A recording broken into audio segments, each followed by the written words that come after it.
Bonani mabhinca sanibonani sizwe samakuwa nomageba ngicela ukuthatha leli thuba ngikhulume nentokazi uMabiyela euzimdola esebenza lapho Khosini. Mabiyela ngeke aba neclip engiyenza izolo ngakhuluma noMpungosi uKhuzani ukuthi ngiyacela ukuthi angixhumanise nawe ngikwazi ukuthi ngixolise ngizehlise ngesenze engasenze sesithatha iminyaka. Ngiyaxolisa ukuthi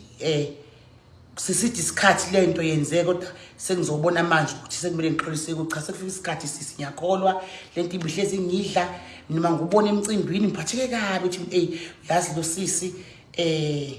ngamthuka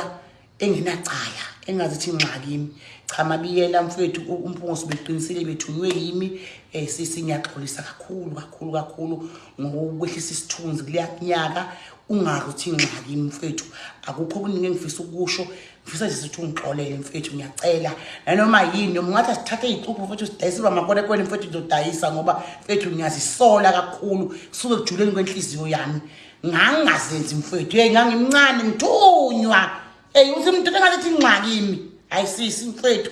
ngiyaxolisa kakhulu Mabiyela ngiyaxolisa ngani yakwethu cela ungixolele emkhaya ungakwethu wena.